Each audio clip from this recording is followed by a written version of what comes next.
Good morning mga ka-guys, good morning mga kasari. Andito ngayon si Kuya AJ guys sa labas ng aming tindahan, and kunting update lang sa ating tindahan dahil kasabay ng pagdating ko galing mamili ng gulay is dumating din ang ating Coke delivery.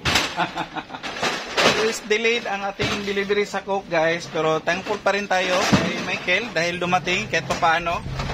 Tamang-tama, naubos din ang stocks ni Kuya AJ. Last time na pumunta siya dito is nakapag-order kami ng medyo hindi naman masyadong karamihan, pero tamang-tama din na makabalik siya na paubos na. Pero bago siya dumating, is nakabili na ako ng maliliit na Coke, yung 8 ounce natin doon sa wholesaler na suki ni Kuya AJ. Pero 3 kahon na po yung nabili ko, at least pang paano lang guys.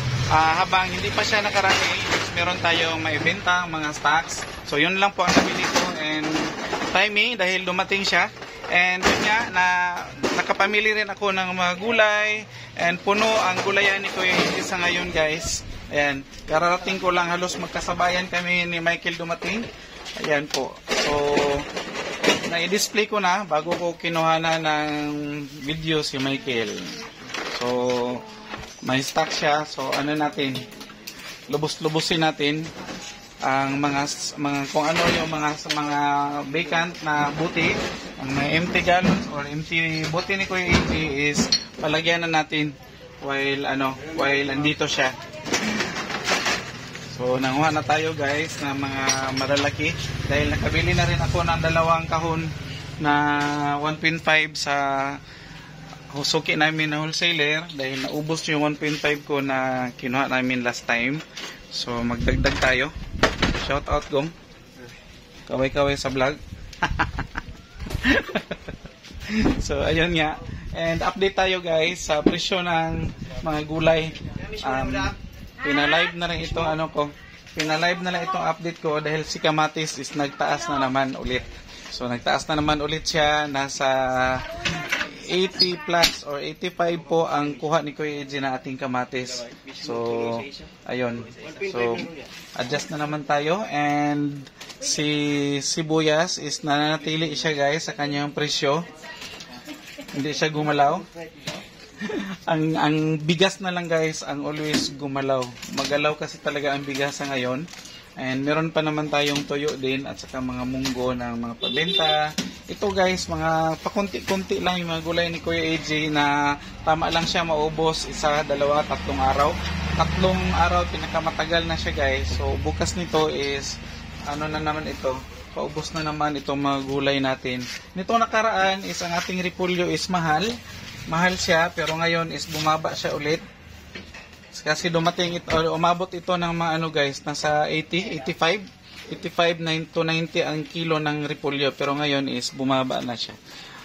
Bumaba yung kanyang presyo, so magbaba na rin ang presyo ni Kuya AJ sa ating repolyo. Si ahos is nanatili pa rin sa kanyang presyo, at saka itong patatas, malalaki kasi kinukuha ko guys, pero lang kung wala talagang malaki, so makukuha ko na maliliit. So ito guys is nasa 130 po ang bigay ni Kuya AJ sa ating mga customers. Ayan, preskong-presko po ang gulay natin ngayon. And balita ko na lang, abangan nyo pala guys, abangan nyo pala ang mga updates ni Kuya AJ dahil may bisita ako, and happy ako na ipaalam sa inyo na may bisita ako mamaya. Ay, abang-abangan nyo ang mga updates ni Kuya AJ dahil after ng bisita ko is i-reveal ni Kuya AJ kung sino yung bisita ni Kuya AJ dito sa aming tindahan mamaya, mga lunch or after lunch.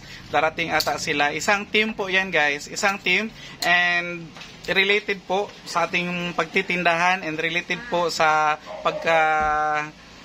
pagkatindero ni Kuya AJ yung ating darating na bisita. So hindi ko muna i-reveal. Next vlog ni Kuya AJ guys is i-reveal ni Kuya AJ kung sino yung darating na bisita ni Kuya AJ mamaya. And mag-prepare pa ako dahil linisin ko lang itong mga kalat-kalat dito guys. Mga kalat-kalat sa harap ng tindahan namin. Marami kasi maraming batch ng sigarilyo. And hindi pa nakapagwalis si Kuya AJ dahil na-busy siya. And yun nga, namili ako ng mga gulay. Shout out sa ating guys, si Jimas. Kung gusto nyo guys magpa-install ng mga glass insulation, aluminum, and so on. Puntahan nyo lang si Gimas. Meron siyang FB page, Midna Facebook, Glass. ha? Midna Glass. Midna Glass. So, sa Tagalog is, gawa na na glass. Midna. yun siya guys, ating suki. And siya, nag-install siya ng mga glass, window glass, or kahit na anong glass. Wag lang yung glass ng tuba. Glass ng beer. So, kung meron kayong pangangailangan, pwede nyo siyang puntahan, lalong-lalo na sa kabarangay namin. And yung mga taga Davao City, check nyo lang yung kanilang FB page. Ayan, si Kim. Kanyang magandang asawa. Uy, promote mong page. Maano siya guys, mahiya siya mag-promote ng kanyang page. Ayan, promote your page. Aluminum and glass installation. Pwede po kayo magtawag sa amin, Midna Glass. Pwede po kayo mag-direct kay Kuya para malaman niyo ang mga price namin. Sige. Pwede rin pala ako guys magiging agent. Agent na hindi nangihingi ng komisyon. Yan. Libre lang. So ayan po guys, abangan nyo ang i-reveal ni Kuya AJ sa inyo na bisita ko mamaya. Darating po sila, lunch or after lunch po sila darating. And related po ito sa pagiging tindero ni Kuya AJ. And that's all for today mga ka-guys, sa share ni Kuya AJ. And bye-bye muna sa ating mga ka-guys. Bye-bye. Thank you. And ito nga muli si Kuya AJ ninyo na nagsasabi, sabay-sabay tayong matuto, sabay-sabay tayong lumago, and sabay-sabay tayong umasinso. Bye-bye! God bless us all guys!